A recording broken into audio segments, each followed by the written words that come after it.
مفتی طارق مسعود کے بیانات کے لیے طارق مسعود آفیشیل کو سبسکرائب کریں۔ طارق مسعود آفیشیل۔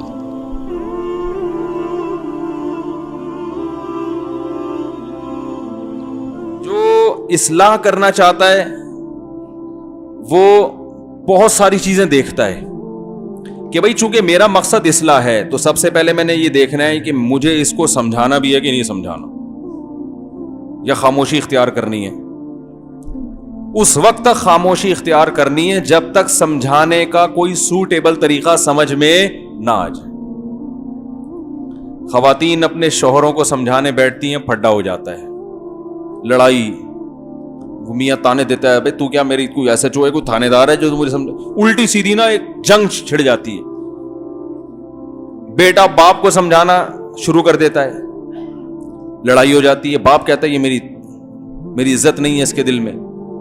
چھوٹا بھائی بڑے بھائی کو سمجھانا شروع کر دیتا ہے، وہ کہتا ہے یار یہ تو اپنے آپ کو مجھ سے بھی بڑا سمجھتا ہے۔ تو فائدے کے بجائے کیا ہو رہا ہے؟ بولو بھائی، نقصان۔ تو اس میں بہت سوچنا ہے کہ یار کوئی سوٹیبل طریقہ ہو سمجھانے کا، سمجھانا ہے، کوشش کرنی ہے کہ اصلاح ہو۔ تو ابا میں کوئی گڑبڑ ہے، اماں کو نہ بتا دیں کہ ابا کو سمجھائیں۔ پتہ چلا اماں کو جا کے بول رہے ہیں ابا کو، وہ اماں جب ابا کو سمجھائیں گے نا تو وہ پھر ایک نئی جنگ شروع ہو جائے گی۔ اگر تعلقات اچھے ہیں تو ٹھیک ہے ٹھیک ہے، لیکن ایسا عام طور پر ہوتا نہیں ہے۔ تو اس کے لیے دادا سے رابطہ کریں۔ اگر خود بیان بتانا ہے تو انتہائی ادب کے ساتھ، بلکہ کوشش کریں کہ اگر کوئی ابا میں خرابی ہے تو اس موضوع پہ اگر کوئی بیان ہے وہ ریکارڈنگ چلا دیں، بیان لگا دیں۔ مجھے یاد ہے ایک صاحب تھے، انہوں نے اپنی بیٹیوں کا رشتہ کر دیا بے دین جگہ پر۔ بیٹے نے مجھ سے رابطہ کیا، یار میرے ابا میری بہنوں کی شادی صحیح جگہ نہیں کر رہے۔ اب یہ تو بڑا مسئلہ ہے نا، بہنوں کی زندگی تباہ ہو رہی ہے۔ جن سے شادی ہو رہی تھی وہ کوئی چھٹا مٹا لگاتے تھے یا کیا کرتے تھے، وہ پیسہ دیکھا ابا نے۔ تو مجھ سے بیٹے نے رابطہ کیا کہ ابا سے وہ بات کرتے نا، ابا غضبناک، ابا اس کو غیرت کا مسئلہ بنا لیتے کہ میری بیٹی ہے تجھے زیادہ فکر ہے۔ بھائی باپ تو یہی کہتا ہے نا، یار باپ میں ہوں اور تو زیادہ فنڈر بن رہا ہے۔ تو باپ اس کو غیرت کا مسئلہ بنانا نہیں چاہیے، لیکن بنا لیتے ہیں۔ بھائی مارکیٹ میں باپ اسی قسم کے چل رہے ہیں نا، سمجھداری آج کل کہاں ہے۔ تو اب بیٹا سمجھانے کی کوشش کرے تو ابا اس کو دوسرے رخ پہ لے جاتے ہیں، وہ غیرت کا مسئلہ بنا لیتے کہ میں باپ ہوں، گویا یہ مجھ سے آگے نکلنے کی کوشش کر رہا ہے کہ اس کو میری بیٹیوں کی فکر مجھ سے بھی زیادہ ہے، تو مجھے سمجھائے گا، اس طرح کی سچویشن۔ اب وہ جگہ ایسی تھی کہ وہاں اس نے مجھے بتایا بھائی بہنوں کی زندگی تباہ ہو جائے گی۔ تو میں نے اس سے کہا، میں نے کہا بھائی دیکھو اب یہاں تو سمجھانا تو ہے، بہنوں کی زندگی تو برباد نہیں کرنی۔ تو میں نے اس نوجوان سے کہا، میں نے کہا بھائی کوشش کرو چاچا سے رابطہ کرو، چچا سے، کہ وہ آپ کے ابا کو سمجھائیں۔ وہاں سے بھی نا امیدی ہو گئی۔ میں نے کہا وہ ابا کے فلاں دوست سے رابطہ کرو، وہ آپ کا نام لیے بغیر خود سے باتوں میں ابا سے کہیں یار تم نے جہاں رشتہ طے کیا ہے نا، ابے بھائی وہ تو صحیح لوگ نہیں، اس طرح اب آپ کا نام نہیں آنا چاہیے کہ پیچھے سے کوئی اور گنتیاں سکھا رہا ہے۔ بھائی بات سمجھ میں آ رہی ہے؟ اس تمیز سے چلنا پڑتا ہے معاشرے میں، ہمارے تمیز ہے ہی نہیں، جو اٹھائے منہ میں جا کے بول دیتا ہے۔ تو ایک جنگ چھیڑنی ہر ایک کو، آگ لگانا ہر ایک کو آتا ہے، اور پھر آگ لگا کے بجھانے کی کوشش بھی نہیں کرتے۔ اب آگ لگا دی، ابا نے کہا غیرت کا تو مجھے سمجھا رہا ہے، تو ابا آپ غیرت کا مسئلہ کیوں بنا رہے ہو؟ ہے بھائی میں نہیں کرنے دوں گا، ایسے ہے نا، میں دیکھتا ہوں یہ شادی ہو کے دکھائے میں چلا جاؤں گا۔ تو وہ پورا ایک چنگیز خان کی ایک جنگ چھڑ جاتی ہے گھر کے اندر۔ تو اس میں کیا کیا، میں نے اس کو بولا، میں نے کہا بڑی تمیز سے لے کے چلنا ہے بھائی اس معاملے کو۔ میں نے کہا چاچا سے رابطہ کرو، اس نے کہا چاچا لفٹ کرانے کے لیے تیار۔ میں نے کہا ابا کے دوستوں سے رابطہ کرو، دوستوں سے رابطہ کیا، انہوں نے کہا بھائی آپ کے ذاتی معاملات میں ہم نہیں پڑیں گے، سب طرح سے مایوس ہو گیا۔ تو میں نے کہا پھر ایسا کرو، دیکھو ایک ابا کو ان بہت سارے القابات لگا کے ایک خط لکھو، پیارے ابا، بہت ہی پیارے، یہ تو میں اپنی طرف سے کہہ رہا ہوں، وہ اس نے جو بھی، بہت ہی پیارے ابا، آپ کا ہم پر احسان ہے، ساری زندگی آپ نے ہمیں کھلایا پلایا، یہ آپ ہی کی بیٹیاں ہیں، لیکن ویسے میں ایک مشورے کے طور پر کہنا چاہ رہا تھا کہ وہ جگہ صحیح نہیں ہے, اس کے علاوہ کچھ جگہیں وہ زیادہ بہتر ہیں. آلٹرنیٹ بھی تو بتاؤ نا بھائی, وہ چرسی ٹھیک نہیں ہے تو کوئی بغیر چرس والا اچھا دکھا دے تو میں وہاں کر لوں گا. آلٹرنیٹ ہے نہیں تو وہ پھر ابا ہی کہتے ہیں یار بچیوں کی عمریں نکل رہی ہیں. تو میں نے کہا پہلے آلٹرنیٹ تلاش کرو. انہوں نے وہ بھی کیا. پھر وہ جو چرس پیتے تھے ان کے بارے میں بتایا کہ ابا یہ تو, ابا بیچارہ پریشان تھا یار, چلو سٹا ہی لگا رہے ہیں نا, بچیوں کی عمریں نکلی جا رہی ہیں تو چرس پینا, پھر بھی شراب تو نہیں پی رہا, وہ اس کو دیکھ رہے تھے ابا چرس کو. تو ہوتے ہوتے کیا کیا, ابا کو بڑا تمیز سے خط لکھا, مجھے پڑھوایا انہوں نے. میں نے کہا یار بڑا خاندانی خط ہے اور القابات لگا کے آلٹرنیٹ ہے, اور پھر بھی بہرحال معاملہ تو آپ ہی کرنا, تو فیصلہ آپ نہیں ہے, باپ تو آپ ہی ہیں. تو وہ اور یہ بھی بتا دیا کہ بھائی بچیاں بھی اس پہ راضی نہیں ہیں آپ کی, اگرچہ آپ کے سامنے کہہ نہیں پا رہی ہیں, لیکن بہرحال وہ اس رشتے پہ خوش نہیں ہے. اس طرح کر کے بڑی تمیز القابات کے ساتھ میں نے کہا ابا کے پینٹ کی جیب میں ڈال دو. ابا کی پینٹ میں ایک دن ابا نے پیسے نکالنے کے لیے جب جیب میں ہاتھ ڈالا, پرچہ وہ پرچہ جب ابا نے پڑھا ہے, بڑے اس میں القابات لگے ہوئے تھے, اور پیارے ابا, بہت اچھے ابا, فیصلہ تو آپ, بیٹیاں تو آپ کی ہے بھائی, آپ سے بہتر تو کوئی بھی نہیں سمجھ سکتا. ایسے اتنی تمیز القابات اور غیرت اور وہ سب چیزیں لگا کے نا, تو جب ابا نے پڑھا تو ایک دم نرم ہو گئے وہ. تو وہ نوجوان میرے پاس آیا کہ ابا مان گئے. ابا نے کہا ٹھیک ہے ابھی بتا یار, کہیں اور چرسیوں سے جان چھڑائی, کہیں اور شادی. تو یہ تو ایک واقعہ. پھر بھی نہ مانتے, بھائی چھوڑ دو یار, کیونکہ اب بچیوں کو گھر سے تو نہیں بھگا سکتے نا بھائی, کیا خیال ہے, وہ تو پھر کہیں کی بھی نہیں رہیں گی. تو آپ کے جو اختیار میں ہی نہیں ہے تو پھر اس پہ انسان کیا کرے بھائی, کیونکہ اب اس سے آگے آپ نکلیں گے تو سوائے لڑائی, یا تو ہوتا نا زبردستی بھی کر سکتے تو بھی کر لیتے, لیکن زبردستی کا نتیجہ نکلتا نہیں ہے. میں نے تو ان سے کہا کہ اس کے بعد بھی نہ مانے تو زبردستی توڑواؤ یہ رشتہ, چرسیوں کے حوالے نہیں کرنا ہے, لڑو, لیکن اس صورت میں لڑو کہ لڑنے سے فائدہ ہو. اگر فائدہ نہیں ہے تو پھر خام خامے لڑائی کر کے ظلم سے روکنا تو بہرحال ضروری ہے نا. لیکن اللہ کا شکر ہے تمیز سے کام ہو گیا. یہاں معاملہ اسی طرح یہ بھی ہے کہ چھوٹا بھائی اور بڑے بھائیوں میں اکثر گھروں میں لڑائیاں ہوتی ہیں. میرے پاس جب کیس آتا ہے نا تو میں آپ کو دل کی بات بتاؤں, زیادہ تر غلطی چھوٹے کی ہوتی ہے. اول نظر میں بڑا غلط ہوتا ہے, ظلم کر رہا ہوتا ہے, لیکن اس ظلم کی وجہ کون بنتا ہے, بولو بھائی, چھوٹا. وہ عزت نہیں دے رہا ہوتا, وہ کیا نہیں کر رہا ہوتا. مثال کے چھوٹے کے پاس زیادہ پیسہ آ گیا, وہ بار بار فنٹر بن کے نا گھر میں چیزیں لا کے دے رہا ہے, اے بھائی یہ لو, کس کو پیسے چاہیے, فروٹ چاہیے, یہ لو. بڑے کو نا ایک لاشعوری طور پر احساس ہوتا ہے کہ یار یہ مجھ سے آگے نکل رہا ہے, تو آپ خود موقع دے رہے ہو اس کے دل میں اپنی نفرت پیدا کرنے کا. یہ بہت احتیاط سے چلنا ہوتا ہے کہ بڑے کو آپ نے یہ احساس دلانا ہے کہ بڑا تو ہی ہے, صحیح ہے نا. جس کو اللہ نے ایک دفعہ بڑا بنا دیا نا, تو آپ نے اس کو ہمیشہ یہ احساس دلاتے رہنا ہے کہ آپ ہی بڑے ہو. دیکھو میں اپنا ایک واقعہ اکثر بیان کرتا ہوں. ہم بیٹھے ہوئے تھے, میرے ایک سینئر استاذ تھے, ایک جونیئر استاذ بھی تھے, دونوں استاذ میرے بیٹھے ہوئے تھے. جو سینئر استاذ تھے وہ میرے بھی تھے اور میرے استاذ کے استاذ بھی تھے. تو میں نے مسئلہ جونیئر سے پوچھنا شروع کر دیا نا وہاں بیٹھے ہوئے کہ آپ یہ مسئلہ بتائیں. مجھے انہوں نے, وہ پٹھان تھے نا استاذ میرے, انہوں نے ایسے لال سرخ غصے میں آنکھیں دکھائیں, ایسا کر کے نا جیسے پٹھانوں کی آنکھیں ہو جاتی ہیں نا غصے میں, ایسے آنکھیں دکھائیں, اتنا غضبناک ہوئے. انہوں نے بولا بھائی وہ جب بڑے بیٹھے ہوئے تو مجھ سے کیوں پوچھ رہے ہو, یہ تو ان کی انسلٹ ہے نا. نہیں یاری, یہ تو اگلے کی توہین ہے. جب ایک سینئر بیٹھا ہوا ہے تو بھائی اس سے پوچھو, مجھ سے کیوں پوچھ رہے ہو, یہ تو بے ادبی. اگلا بولے گا یار اتنی تمیز نہیں سکھائی چھوٹوں کو. یہ چیزوں کا لوگ خیال, بولو بھائی, نہیں کرتے. دیکھو بیٹا بیٹھا ہوا ہے, اس کا باپ بھی بیٹھا ہوا ہے. آپ رشتے کی بات, کہیں اپنی بیٹی کے رشتے کی بات کرنی ہے, بیٹے سے کر رہے ہو, اس کے باپ سے نہیں کر رہے وہاں بیٹھ کے, اور دلیل یہ دے رہے ہو کہ شادی تو بیٹے کی ہو رہی ہے نا, باپ کی تھوڑی ہو رہی ہے. یہ دلیل خاندانی لوگوں میں چلے گی؟ بولتے کیوں نہیں بھائی, اور وہاں بیٹا کہہ رہے ہاں ہاں آپ مجھ سے بات کر رہے ہیں, بتائیں کیا ایسی آپ کی بچی کتنی ایجوکیشن ہے, میرا بھی ارادہ ہو رہا تھا شادی کر. باپ کی طرف نہیں بھیج رہا کہ ابا سے پوچھیں.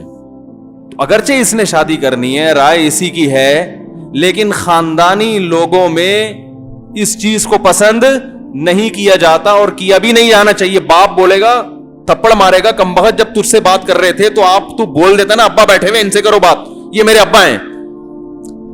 بھائی نہیں آ رہا.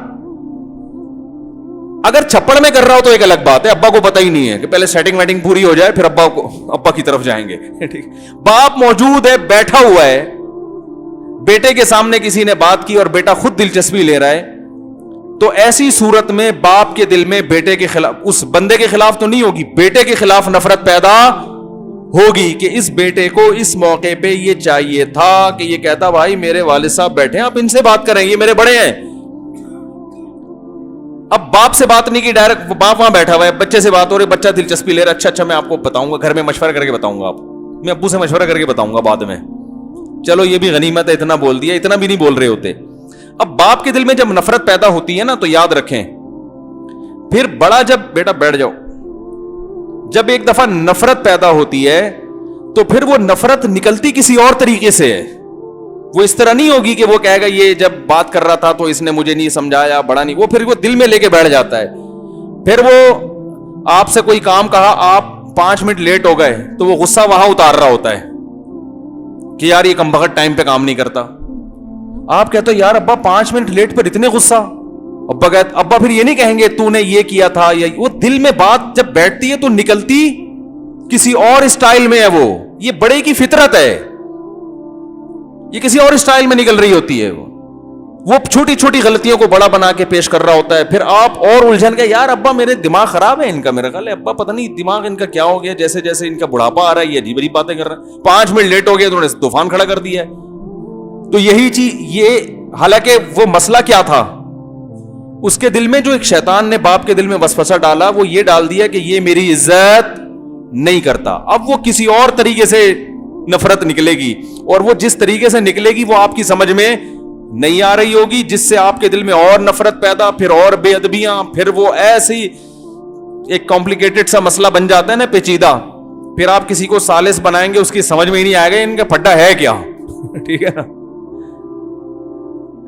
اس سمجھ میں نہیں آئے گا ان کا پھڈا ہے کیا. وہ کہہ رہا ہے وہ سمجھے گا ابا جو ہے نا اس کا دماغ خراب ہے, یہ 5 منٹ کام میں تاخیر پر اتنا دماغ خراب ہو جاتا ہے, وہ یہ سمجھے گا. حالانکہ اس کے پیچھے کہانی بولو بھائی کچھ اور ہوگی. یہی حال ماؤں کا ہوتا ہے. ماں بیٹیوں میں جو جھگڑے ہو رہے ہوتے ہیں, بنیادی وجہ یہ ہوتی ہے کہ بیٹی ماں کی عزت نہیں کر رہی ہوتی, چھوٹا بھائی بڑے بھائی کی عزت نہیں کر رہا ہوتا. یہ سارے الٹے طریقے سے پھر یہ سب چیزیں نکل رہی ہوتی ہے. تو اس لیے بڑا جو ہے نا, جو بھی خاندان میں, اس کی سب سے پہلے خواہش ہوتی ہے کہ مجھے عزت دی جائے. بات آ رہی ہے سمجھ میں؟ وہ عزت پہ اگر عزت دار ہوگا, خاندانی ہوگا, تو عزت پہ سمجھوتا نہیں کرے گا. پھر اگر وہ غلط کر رہا ہے, آپ پوری عزت دے رہے, پھر غلط کر رہا ہے, تو پھر اس غلط کو ہم کیا کہیں گے؟ غلط. کہ بھائی جب چھوٹا آپ کی عزت دے رہا ہے, آپ ہر جگہ اسے ذلیل کرنے پہ کیوں تلے ہوئے ہو؟ پھر مسئلہ ہوگا.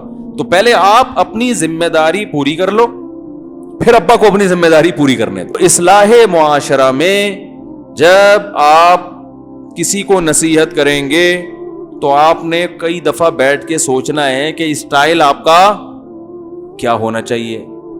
سمجھ رہے ہیں؟ کسی بڑے عالم کو نصیحت کرنے کا بھی, اچھا کچھ نصیحتیں ایسی ہوتی ہیں جو کی نہیں جاتی, جو کرنی نہیں ہے, اس لیے کہ سامنے والا اس عین نصیحت ہی کو اپنی توہین سمجھتا ہے. یہ وہ اتنی چھوٹی باتیں ہوتی ہیں نا کہ وہ سامنے والے کو پتا ہوتا ہے کہ یہ چیز تو سب کو معلوم ہی ہے, اس میں اگر یہ مجھے سمجھا رہا ہے تو سوائے اس کا کہ یہ اپنے آپ کو بڑا بنانا چاہتا ہے, اس کا مقصد کچھ اور نہیں ہے. دیکھیں ہمارے ہاں دارالفتاء والارشاد میں حضرت مفتی رشید احمد صاحب کے ہاں جب تلاوت ہوتی تھی نا, امام صاحب جب قرات کرتے تھے, تلاوت کرتے تھے, تو ہمارے حضرت بہت معمولی قرات کی غلطیاں بھی نکالتے تھے. مثلا کسی نے پڑھا وَإِذَا فَرَغْتَ فَانصَبْ, یہ نا علم نشرح میں, تو حضرت سلام پھیرنے کے بعد اسے کہتے تھے فانصب، اتنا لمبا نہیں ہے، بس فانصب اتنا ہے، ٹھیک ہے نا. اتنی سی غلطی بھی امام کی برداشت نہیں کرتے تھے، قرات کی غلطی، تجوید کی. لیکن کوئی پروفیشنل قاری جب آتے جو مشہور ہوتے تھے، بھئی یہ تو ان کی قرآن تو دنیا میں مشہور ہے اور سب ان کی عزت ہی قرات کی وجہ سے کرتے ہیں، وہ جب قرآن پڑھتے تھے تو حضرت ان کی حالانکہ ان سے بھی کچھ غلطیاں ہو رہی ہوتی تھی مگر حضرت نہیں بتاتے تھے، اس لیے کہ اس آدمی کی عزت ہی اس قرآن کی وجہ سے ہے کہ یہ بہت اچھا پڑھتا ہے. اگر میں اس کی غلطی بتاؤں گا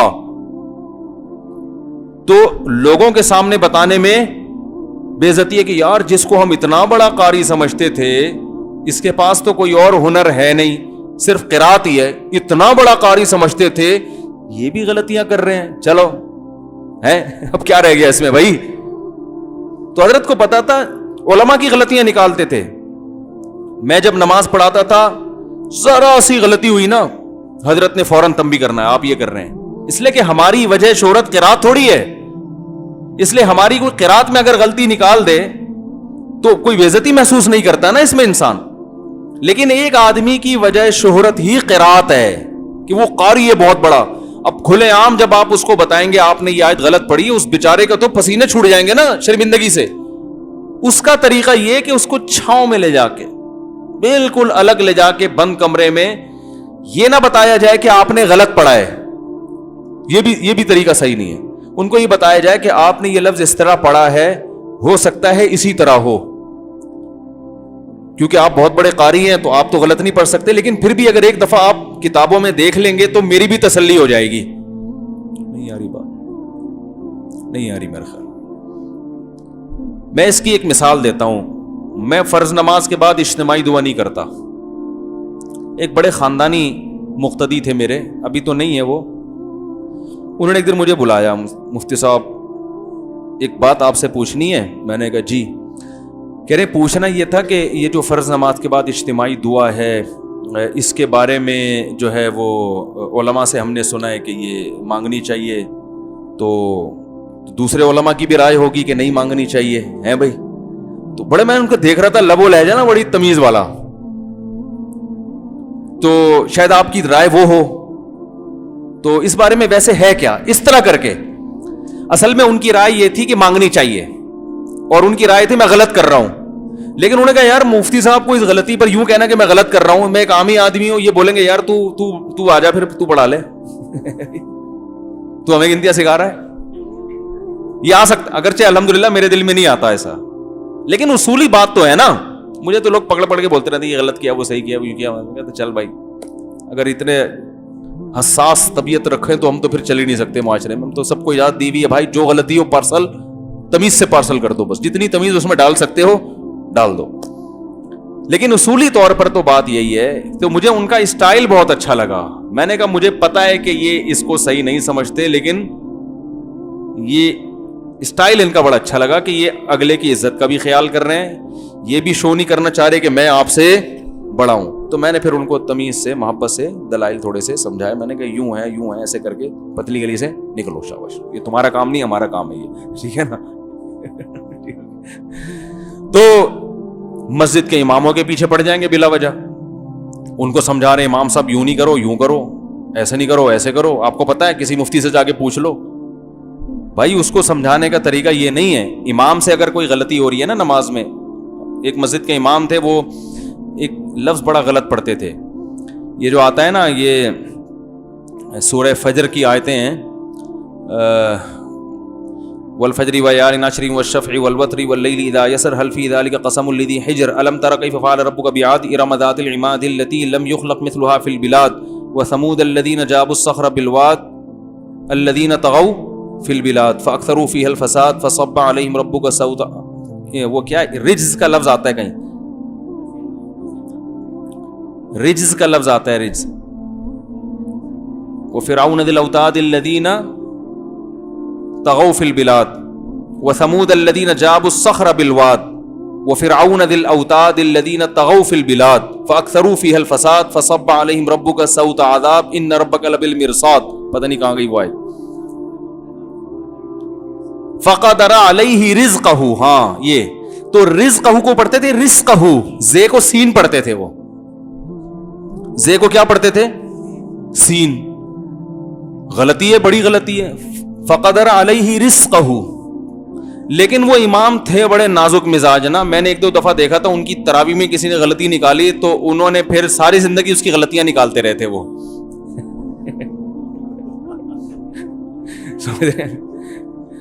وہ جس نے غلطی نکالی اس نے بھی غلطی کی نا بھائی. پیچھے سامنے موجود ہے, سامنے چپ بیٹھا ہوا ہے, تو اب آپ سب کے سامنے نماز کے بعد آ کے امام کو کہہ رہے ہو کہ یہ آپ نے غلط پڑھا ہے. یہ غلط طریقہ ہے بھائی. یا تو نماز میں بول دیتے, نماز گزر گئی, اب چھوڑ دو اس کو, اب بعد میں چھاؤں میں لے جا کے کسی وقت بتا دو. سب کے سامنے بولے امام صاحب آپ نے غلط پڑھا ہے, اور امام کو غصہ آ رہا ہے تو کہہ رہے ہیں یہ دیکھو حق تو یہ ہے کہ اس کو قبول کیا جائے. او بھائی امام کو آپ کے اسٹائل پہ غصہ آ رہا ہے, کیونکہ لوگ کنفیوز ہو جاتے ہیں, یار یہ والا غلط پڑھا ہے تو اور پتہ نہیں کتنا کتنا غلط پڑھا ہوگا, ٹھیک ہے نا.